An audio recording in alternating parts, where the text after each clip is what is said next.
REST API stands for Representable State Transfer.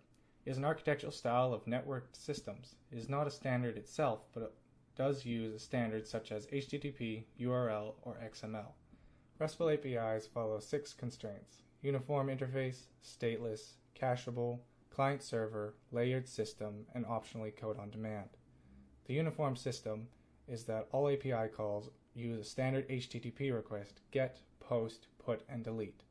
Get is for retrieving data from the API, post is for adding data to the API, put is for updating or adding data to the API, and delete is for removing data on the API. Stateless is the fact that the information kept on the API is not in any state at all. So each call or action is not based on a previous call or any state that the API currently is in. Cacheable is that the RESTful API must specify and enforce whether they are cacheable or not. This controls whether the client can function with or without stale data that they have retrieved. Client-server basically is the separation between the client side and the server side. For example, the client should not be concerned with the server's storage issues, and vice versa. The server should not be concerned about implementation or state. Layered system has to do with the client not being concerned of what it is essentially connected to.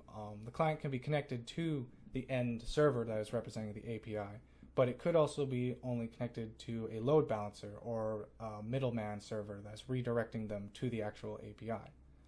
The last constraint is code on demand, which is actually an optional constraint as it's not currently implemented in a lot of RESTful APIs currently. The idea of code on demand is to send actual runnable code as the return content for the API to be executed by the client. The idea of this is to reduce the content needed in the initial call of a website. We're going to be using BulletPHP, which is a MVC-based microframework specifically designed for API design. So I'm going to show you how to set up BulletPHP and start designing your API. First, we're going to have to install Composer.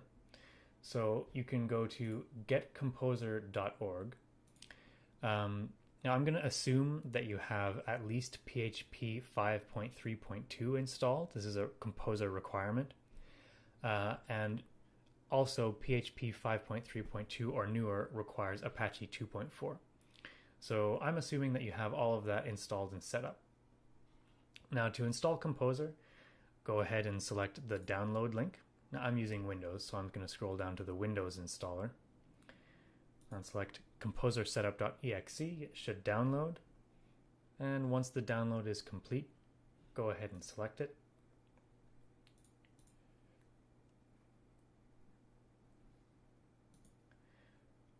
Now, we're going to want to use Composer from the command line, and that's selected by default.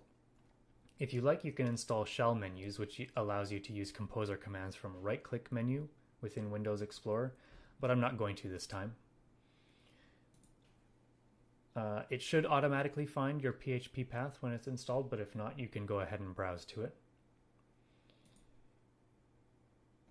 It'll review your settings, and when you're ready to install, go ahead and click Install.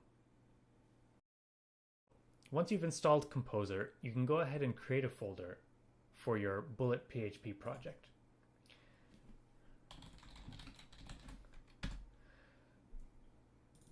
Now, within this folder, we need to create a composer.json file. I'm going to do that using Notepad++. And I'm copying this straight from the BulletPHP installation instructions. So you can find that at bulletphp.com on the installation link. So here's my composer.json file. My htdocs folder. And we're going to call this composer.json. So with that saved, I'm going to open command line and enter composer update. Once that's complete, we need to add our htaccess file. I'm going to create that from inside of Notepad++ as well. And again, I'm copying this straight from the BulletPHP website.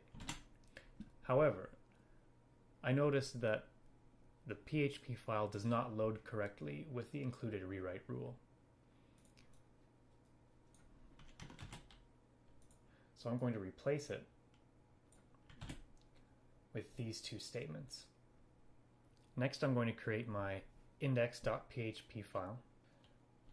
Now, this is where we start using some of Bullet's functions. Essentially, we're creating a function that returns hello world and then echoing what that returns.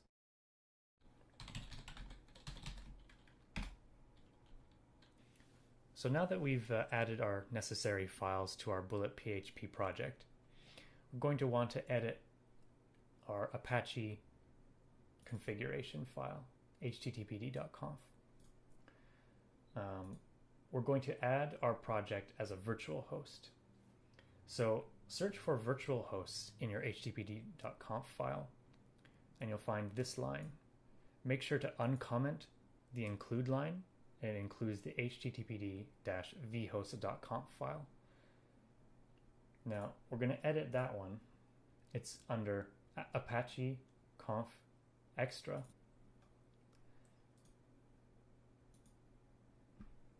And you can add your project as a virtual host or virtual server. So I've already added some, but I'm going to add our new project as a virtual host. So in your opening tag, type *:80, which will allow you to use localhost as your virtual host, so you don't have to use a separate IP.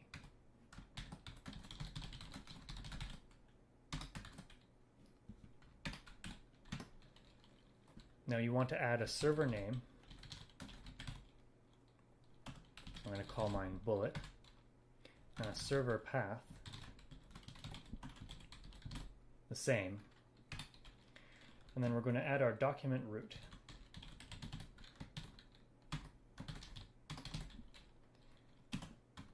And this is where we're actually keeping our project. Now we're going to want to create a directory object, which allows us to use our htaccess file that we created to rewrite our URL as necessary for our API. The next thing we want to do, so that you can just type in our server name, Bullet, into a browser, is edit our Windows hosts file.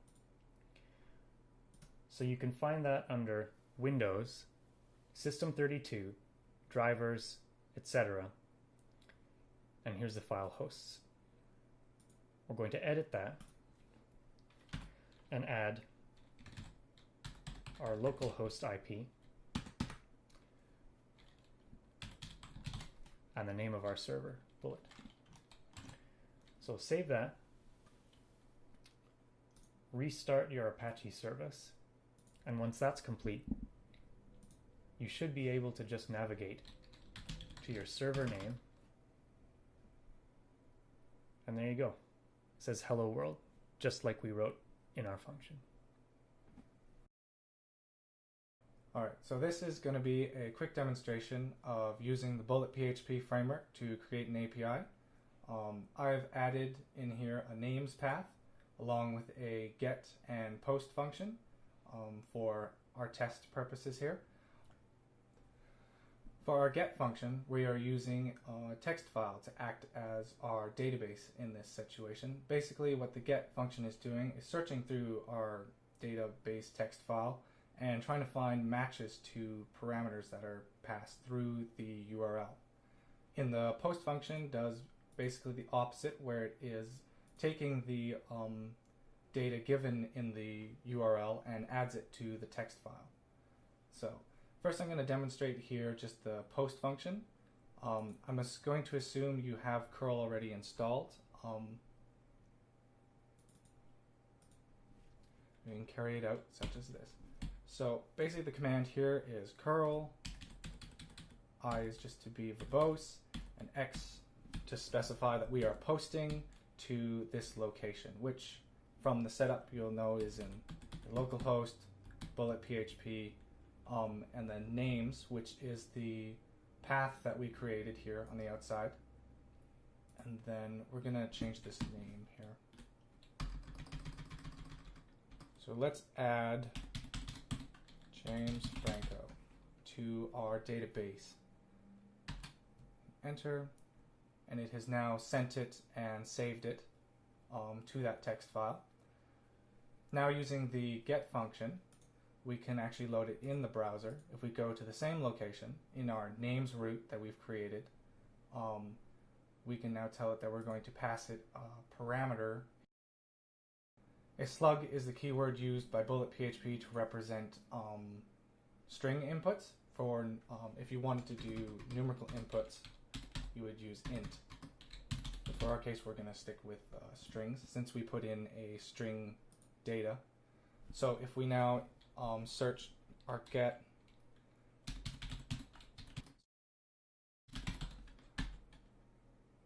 you can see now we have found him.